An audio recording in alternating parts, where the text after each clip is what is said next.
नमस्कार, मैं राकेश परमार और आप देख रहे हैं महत्वपूर्ण मुद्दा। मित्रों, महत्वपूर्ण मुद्दे में आज सबसे महत्वपूर्ण विषय तो ये था कि जब से के चंद्रशेखर राव विपक्ष एकता की सूत्रधार का काम करने का असफल प्रयास कर रहे हैं और स्वयं को मोदी विरोधियों के सबसे बड़े झंडावलंबरदार का तगमा हासिल करने का प्रयास कर रहे हैं, तब से अंड संड कुछ ज्यादा ही बोल रहे हैं। मतलब अगर हल्के में कहा जाए तो उनका हाल बिल्कुल उसी तरह से है जो नायक फिल्म में अमरीश पुरी को अंड संड बोलते हुए परवेश रावल कहता है कि जब से बिहार होके आए हैं अंड संड बोलते हैं। तो जब से मोदी विरोध का बीड़ा उठाया है वो कुछ भी बोल रहे हैं। आज उन्होंने अपने राज्य में आए बाढ़ के लिए विदेशी शक्तियों को जिम्मेदार ठहरा दिया। कल को बारिश के लिए पाकिस्तान का हाथ भी बताएंगे, ऐसा मुझे लग रहा है। दूसरा का बड़ा महत्वपूर्ण मुद्दा था कि आज देश भर में कोई भी भूभाग जहां बाढ़ आता है वहां हमेशा की तरह से बाढ़ की विकराल रूप दिख रही है, चाहे वो गुजरात हो, मेरा बिहार हो या वो तमाम जगह। 70-75 साल के आज़ादी में हम चांद पर पहुंच गए हैं, सैटेलाइट में हम सबसे आगे हैं, तकनीकी दक्षता में हम अमेरिका को पीछे छोड़ रहे हैं, बेईमानी करप्शन में तो हमारे सामने कोई है ही नहीं है, हर विधा में हम आगे हैं। लेकिन क्या कभी प्राकृतिक आपदा को कंट्रोल करने के विषय में हमने सोचने का कभी कोई प्रयास किया? हम वही लोग हैं जो हमारे माननीयों के यहाँ एक बार 1 मिनट के लिए बिजली चली गई थी तो कुछ 100 करोड़ रुपया लगा करके पावर बैकअप सिस्टम बना दिया गया था कि बिजली जाने के पहले 500 बार सोचेंगे कि जाऊं कि ना जाऊं, क्योंकि ना तो उसके आने का वहाँ खुशी होगी ना जाने का गम होगा, क्योंकि बिजली वहाँ हमेशा चलायमान रहेगा। एक बार आतंकियों ने एक कुकृत्य किया था, कैराना हरकत किया था हमारे संसद पर हमला करने का, तब से संसद को किला में तब्दील कर दिया गया है। मतलब आप निजी वाहन लेकर के भी उधर नहीं जा सकते, इतनी बड़ी चाक चौबंद व्यवस्था कर दी गई। लेकिन रोज आतंकी हम लोगों को बसों में उतार करके गोली मार देते हैं, सरेआम बाजार में फायरिंग कर देते हैं, बम विस्फोट कर देते हैं, लेकिन हमारे सुरक्षा के लिए कभी कोई इतना बड़ा इंतजाम नहीं सोचा गया। महत्वपूर्ण मुद्दा तो ये भी था। लेकिन मित्रों, महत्वपूर्ण मुद्दा में आज सबसे महत्वपूर्ण विषय मैंने चुना जब उपराष्ट्रपति चुनाव में विपक्ष के उम्मीदवार श्रीमती मार्गारेट अल्वा जी को संयुक्त विपक्ष ने श्री जगदीप धनखड़ जी के मुकाबले में खड़ा किया। मित्रों, जगदीप धनखड़ जी बड़े शालीन, बड़े प्रतिष्ठित महीन राजनीतिक हैं। आदरणीय प्रेमनाथ द्विवेदी जी को सादर प्रणाम। श्री जगदीप धनखड़ जी का, अशोक चौबे जी को भी सादर प्रणाम। जगदीप धनखड़ जी पेशे से सुप्रीम कोर्ट के सुप्रीम वकील हैं, देवीलाल जी के सहयोगी रहे हैं, विश्वनाथ प्रताप और चंद्रशेखर के मंत्रिमंडल में उन्होंने मंत्री के रूप में काम किया है। राज्यपाल के रूप में पश्चिम बंगाल में शानदार काम भाजपा के परिदृश्य से कर रहे हैं। असल में जो वो काम कर रहे हैं उसको देख करके बहुत परेशानी इसलिए नहीं हो रही है कि अब हमारे देश के संवैधानिक सीट को सुशोभित करने वाले बहुत सारे लोग अत्यंत ही अशोभनीय काम कर रहे हैं।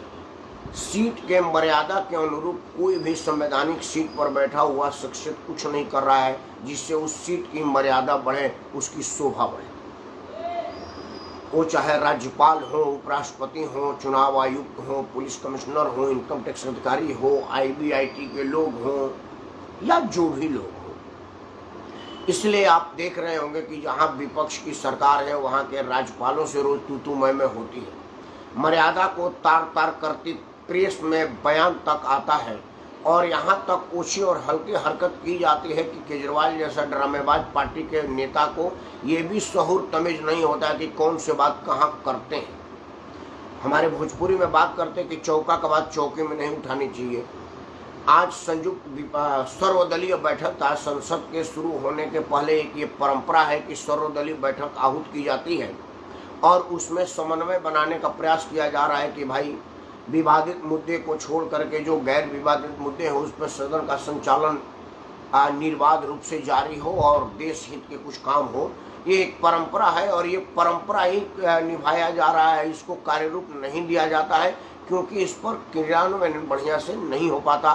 कल जब सोमवार को संसद का शुरुआत होगा तो होर शोर शराबा हंगामा और व्यवधान एज यूजुअल होगा, उसमें कहीं कोई रत्ती भर भी तब्दीली नहीं आएगी।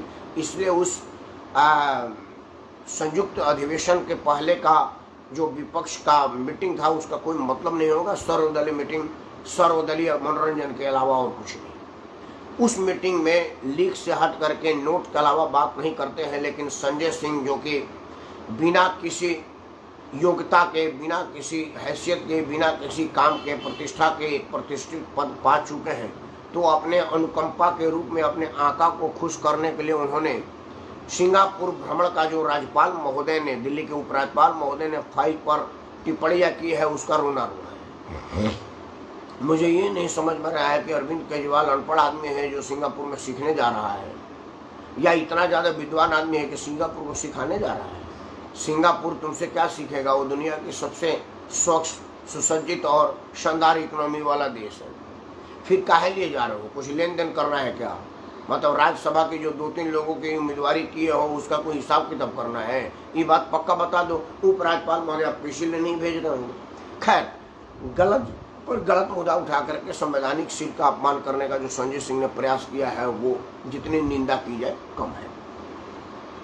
मित्रों, मैंने कल अपना प्रश्न किया था कि भाई जगदीप धनखड़ को उपराष्ट्रपति बना करके एक मुसलमान को मंत्रिपद से हटाने का क्या दोष दिया था। लेकिन जब मैं आज दिन भर विचार किया तो मैं देखा कि नरेंद्र मोदी चूंकि राजनीतिक शख्सियत हैं और उनका हर निर्णय एक तीर से कई शिकार होता है और राजनीतिक के रूप में उनका जिम्मेवारी भी है, फर्ज भी है, कर्तव्य भी है और उनको करना भी चाहिए। क्योंकि आपके राजनीतिक दल अगर कोई राष्ट्रद्रोह का काम नहीं कर रहे हैं, देश के अहित का काम नहीं कर रहे हैं, तो राजनीतिक काट छाट सहमत तो उनका काम भी है और इसकी जितनी तारीफ की जानी चाहिए। क्योंकि नरेंद्र मोदी पर राष्ट्र विरोध के किसी काम की तो हम सोच भी नहीं सकते कि वो इस तरह की कोई हरकत, इस तरह की कोई चीज पर विचार कर सकते हैं। नरेंद्र मोदी की जो प्रतिष्ठा है, नरेंद्र मोदी की जो काम करने की तरीका है। तो माननीय मोदी जी ने जब जगदीप धनखड़ को राज्यपाल से हटा करके उपराष्ट्रपति का उम्मीदवार बनाया और वो करीब करीब जीत जाएंगे क्योंकि गणित है और गणित के हिसाब में इंडिया का उम्मीदवार विजयी हो रहा है, तो मैंने सोचा कि आखिर उन्होंने ऐसा क्यों किया। मैं इसके पहले कहा था ना कि संवैधानिक सीट पर बैठने वाले सारे संवैधानिक लोगों में से बहुत सारे लोग अशोभनीय कृत्य कर रहे हैं, उनका व्यवहार एकदम अशोभनीय है, उस सीट के मर्यादा के अनुरूप नहीं। उसी में एक नाम है जाट नेता सतपाल मलिक का, जो पश्चिमी उत्तर प्रदेश के ग्रीन बेल्ट से आते हैं और जनता दल के बैकग्राउंड से हैं। समाजवादी पार्टी में उनका बड़ा सहयोग है, कांग्रेस के विचारधारा के मानने वाले, मतलब भारतीय जनता पार्टी से उनका कभी कोई नाता गठबंधन नहीं था। नरेंद्र मोदी ने एक किसान पुत्र को राज्यपाल बना करके किसानों को अपना एक मैसेज देने का प्रयास किया था, लेकिन वो उल्टा साबित हुआ। सतपाल मलिक संवैधानिक सीट पर रहते हुए राजनीतिक बयान ना देने की कानूनी वैधता है, लेकिन वो रोज रोज राजनीति पर बोलते हैं। वो यहाँ तक कि कहते हैं कि मैं मालूम है मुझे कि मेरे को राज्यपाल से हटा दिया जाएगा, लेकिन मैं किसानों की बात करूंगा, मैं जाटों की बात करूंगा, मैं फलाना करूंगा। राज्यपाल होते हुए जाट महासभा के कार्यक्रम में मैं स्वयं उनको देखा हूँ। अपने एक जाट मित्र के साथ बुलाया गया था, मैं उनके साथ चला गया था। वहाँ पर वो जाट हितों की बात कर रहे थे। जाट हितों की बात करना भारत के संविधान में कोई गलती नहीं है, लेकिन अगर राज्यपाल जैसे सीट पर है तो जातीय सम्मेलनों में आना संवैधानिक अड़चन है, आपको उसको पालन करना चाहिए। लेकिन अगर संविधान का पालन सतपाल मलिक कर देंगे तो फिर सतपाल मलिक इतने घृणित निंदनीय आदमी के श्रेणी में कैसे अपने आप को रख पाएंगे। मुझे लग रहा है कि नरेंद्र मोदी ने जगदीप धनखड़ को उपराष्ट्रपति का उम्मीदवार बना करके एक तीर से एक सतपाल मलिक का भी शिकार किया है, क्योंकि सतपाल मलिक आए दिन किसानों को भड़काते रहते हैं, जाटों में अपनी पैठ बनाने और वर्तमान सरकार की छवि को धूमिल करने का प्रयास करते रहते हैं। जगदीप धनखड़ के उपराष्ट्रपति बन जाने के बाद जाट लोगों को पता चलेगा कि भाई सतपाल मलिक की कोई निजी हित सद नहीं रही होगी, इसीलिए नरेंद्र मोदी का अपमान खुलेआम कर रहे हैं। तब जब उन्होंने उनको राज्यपाल बनाया, राज्यपाल कोई जीती हुई सीट नहीं है कि आप अपने दम पर जीते हैं और आपको 5 लाख 10 लाख 20 लाख लोगों ने अपना मताधिकार दे करके भेजा है। ना ही राज्यपाल कोई ऐसी चयनित सीट है कि आपने एक कठिन परीक्षा से गुजरे हैं और तब जाकर के उस सीट को ऑक्युपाई किए हैं, उस सीट को प्राप्त किए हैं, हासिल किए हैं, उस सीट पर पहुंचे हैं। राज्यपाल पूर्ण तरह से अनुकंपा पर प्राप्त सीट है। प्रधानमंत्री का अनुकंपा अगर आपका होगा तो आप राज्यपाल हो जाएंगे, मेरे पे होगा तो मैं राज्यपाल हो जाऊंगा। इसमें योग्यता का कोई दिक्कत नहीं है, योग्यता की कोई आवश्यकता नहीं है। और योग्यता यहाँ सिर्फ ये होना चाहिए कि वर्तमान केंद्रीय सरकार का हाथ आपके हो और आप पर उसका विश्वास हो।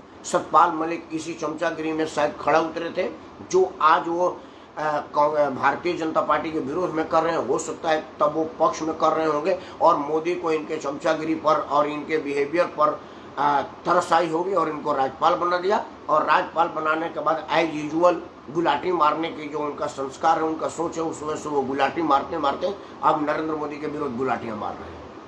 तो कहीं ऐसा नहीं कि जगदीप धनखड़ को राज्यपाल बना करके वो एक तीर से दो शिकार किए हों कि जाटों में अपनी पैठ और किसानों में अपनी बात पहुंचाने का एक माध्यम बने हों। उपराज्यपाल तो उपराष्ट्रपति तो किसी को बनाया ही जाता, वो भी बनाते तो राजनीतिक माइलेज होता। अगर मुसलमान को बनाते तो अल्पसंख्यक को समझाने की बात आती, दलित को बनाते तो दलित समझाने की बात आती, किसी को भी बनाते तो उस समुदाय को अपना बात रखने की मौका देता।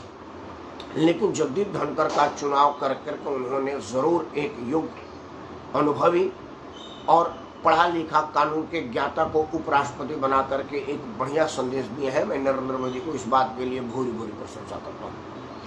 अब मेरा मुद्दा था कि विपक्षी एकता का मायाजाल।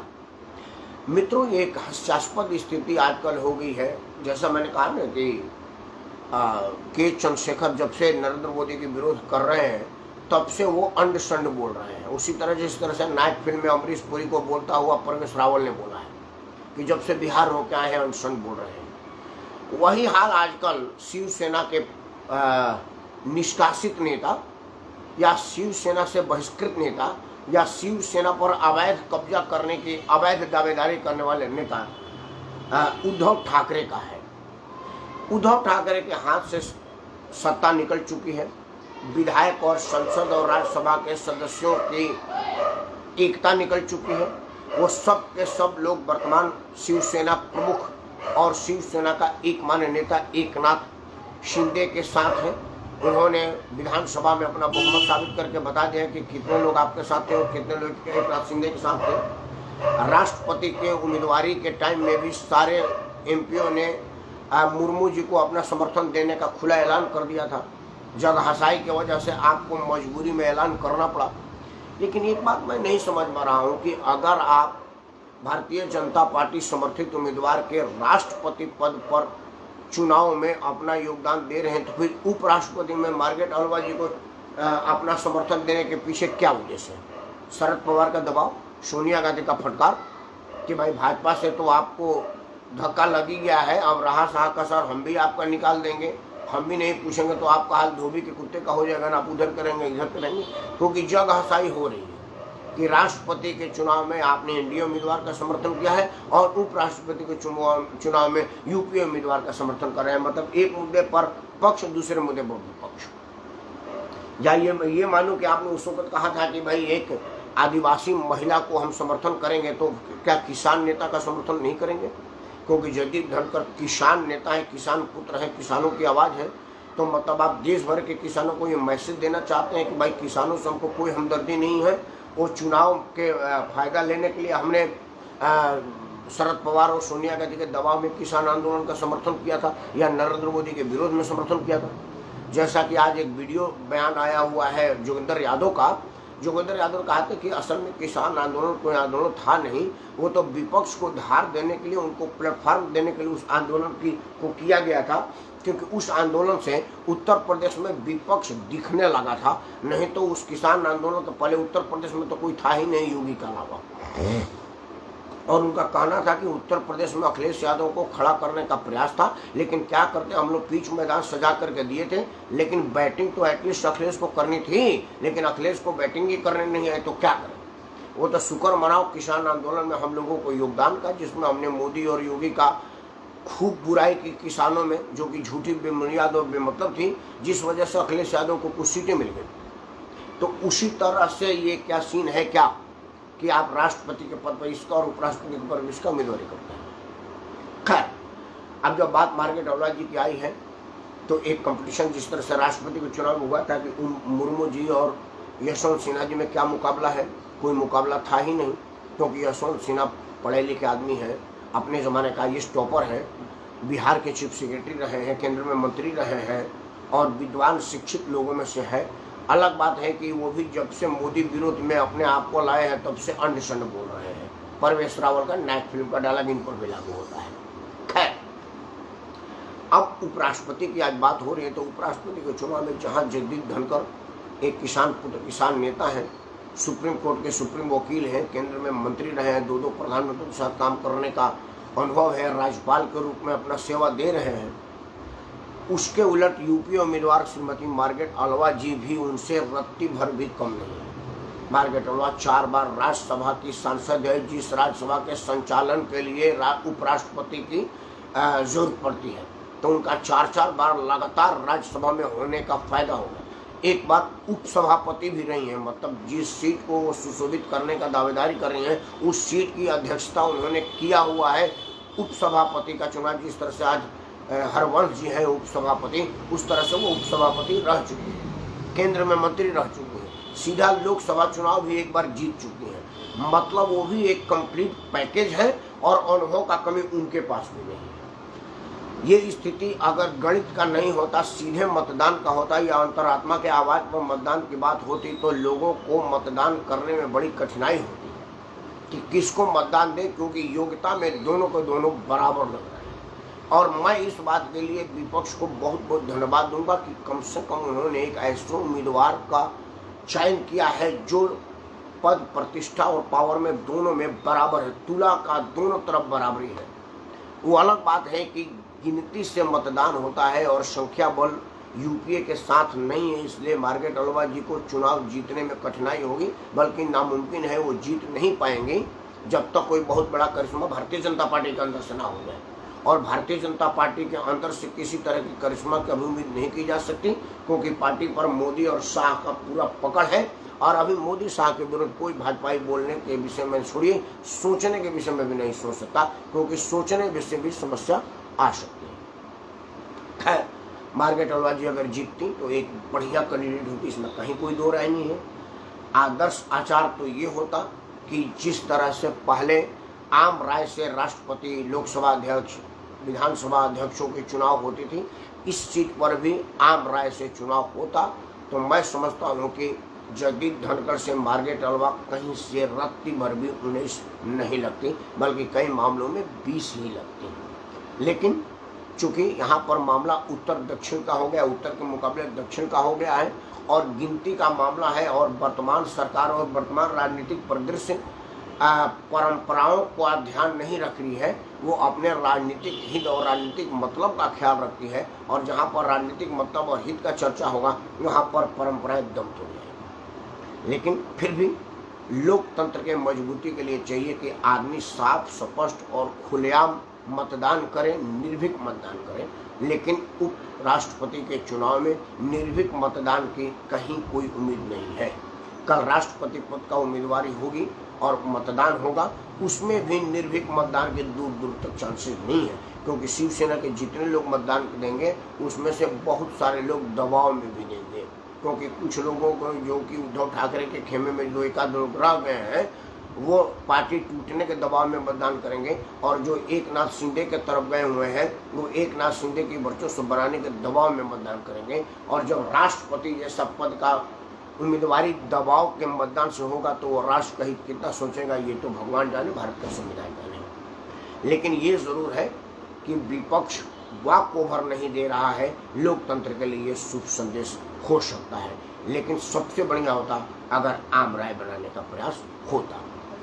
लोकतंत्र में माया जाल को तोड़ करके साफ सुथरी छवि को आगे आना चाहिए, और साफ सुथरा मतदान और साफ सुथरी राजनीति होनी चाहिए। इस उम्मीद, इस आशाओं के साथ मैं राकेश परमार आप सबको सादर प्रदान करता हूँ। जय हिंद, वंदे मातरम, भारत माता की जय।